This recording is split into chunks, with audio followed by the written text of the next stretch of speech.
It could be argued that Mick O'Dwyer is Kerry's most famous son. He was born here in Waterville 50 years ago, and he's made his life in the village. That is, when he's not in Killarney training the Kerry team or in Croke Park winning All-Irelands. Mick married the girl from across the road and they now have 4 sons. The couple celebrated their 25th wedding anniversary just 3 weeks ago. As Mick himself says, football is a tradition in Kerry, a way of life, and as a young lad there wasn't much in Waterville to distract him from it. Well, it started here, I suppose, in Waterville at the local primary school. There was a teacher here at the time by the name of Donald Kennedy from, I think he was a Galway man at the time.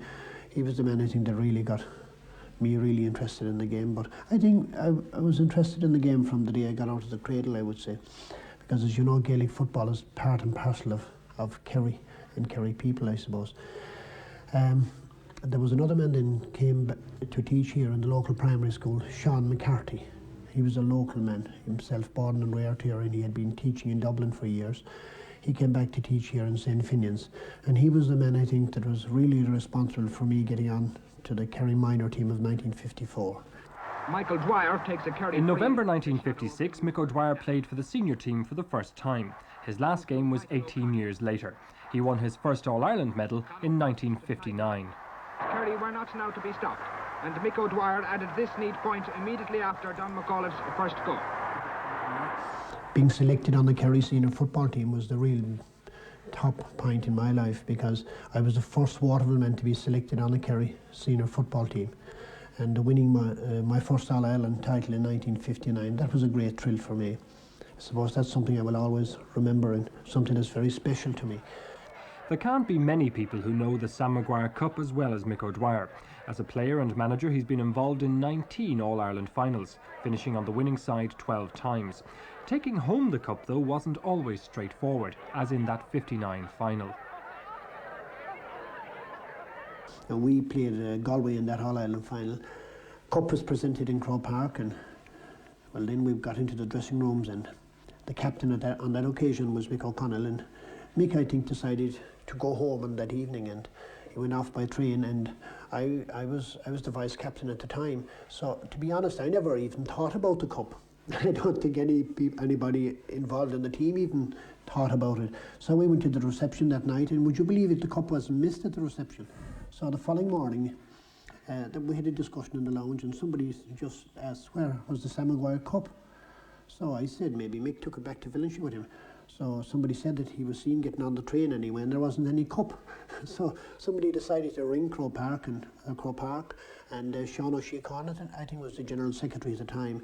And Sean, after a while anyway, admitted that the cup was collected in the dressing room. We left it behind us in the dressing room, believe it or believe it not, after winning an All-Ireland final. Worked so hard to get it. That's true, yeah. But there are some of the things that have happened, you know. Mick O'Dwyer took over as manager of the Kerry team in 1975. His record since then is unrivalled, 10 finals in 12 years, and Kerry won 8 of those. He's after winning £100 in the lottery. He's after winning 100 in the lottery. Timmy! It's this success that has turned Mick O'Dwyer into a legendary figure, and not just in Kerry but throughout the country. Mick himself says he can't understand why. Locally here in this area, I'm just Mick O'Dwyer to everybody, all and sundry. And I don't think maybe when I get out of Kerry, maybe then people recognise me for what I am and the success that I've had. But I've just been lucky. I've just arrived, I think, at a very, very good time in Kerry football.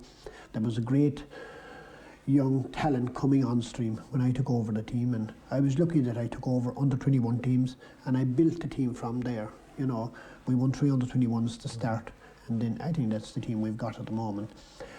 Legends and all that type of stuff, I don't even think about those things actually. As far as I'm concerned, I'm just Mick O'Dwyer, and I train Kerry teams, and I have success, and I get great enjoyment out of it. That's the reason why I'm involved, no other reason. There are many counties who would love to have the Kerry record of success. Kerrymen themselves, though, demand a lot from their footballers. And perhaps that's the secret of the success. Well, I think there was no bigger valley than the valley that I was involved in myself as a player. We went from 1962 to 69 without winning an All-Ireland title. And that was a very, very barren period for Kerry football. You didn't win an All-Ireland final between 62 and 69, only 7 years. So there's many another country would be quite happy if they got one every 7 years. You think the expectations are a bit too high, maybe? They are a little bit too high, I can tell you, and that will be a lot higher now after this run of success here.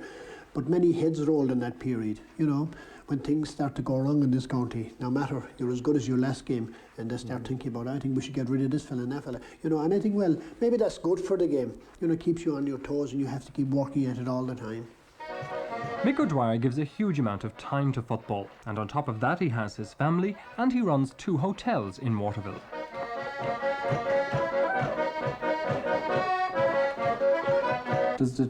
Have you ever felt over the years that, you know, I'd like a weekend at home, I'd like to give it up for a little while? Yes, and my family and my wife especially. She often wonders what all this football is about. You know, she's interested, all right, to a degree, but believe it or believe it not, she has been in Croke Park on one occasion. That was in 1964 when we played Galway. She has never been there since. But she often wonders and she can't understand it, you know, and I suppose a lot of people would think that way, but I'm completely addicted to the game and I have been over the years. If I'm not involved with Kerry on a given Sunday, it's amazing. I'm involved with Waterville or South Kerry or any other day, then I'm free or whatever. I'm a sportsman to all intents and purposes. If I'm not involved with football, I play golf or I do a bit of fishing. And you're still actually training with the Kerry team? You'll tug off and have I tug out and I exercise with them regularly, and I do the same with the local club here, Waterville. I hear you're still a hard man to get a ball off. Naturally, Kerry are confident for 1987, but how long can this run of success continue? We will go through a valley, there's no question or doubt about that, but the valley, I don't think, we won't go too low in that valley. I think we'll be always there and thereabout. There's a tradition in this county here of Kerry, and I think we'll always be able to produce good Gaelic footballers. You know, we're a lot of sports writers and, you know, have compared us with the Liverpools and the Welsh rugby teams and what have you. Well, I think there is a big tradition for Gaelic football in this county. It's primarily the biggest sport in Kerry. And I think it's the game that will always be big in Kerry, and I think we will always produce good footballers out of this county. The future, of course, depends on young Kerrymen being able to stay in the county, or at least in Ireland. Mick, himself an employer, sees every day young people forced to emigrate. He has his own ideas about a remedy. It was only last Sunday I was down here in the football field and our local club were playing, and we had to play 2 young lads there, one fella of 13 years of age and the other fella of 15. So that will prove to you like the big problem we're having in this locality here. Immigration has been rampant here over the past 2 years. No employment whatsoever available to the people here.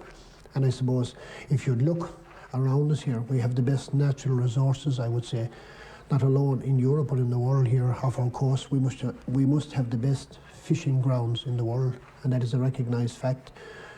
We get the Spanish fishing fleets and the French and the Germans and the Russians coming in here, and we've got no fishing policy whatsoever in this country. I think it's crazy. And so Mick O'Dwyer, footballer, hotelier and musician, is Kerryman of the Year. In Waterville there's no shortage of people who think he deserves it.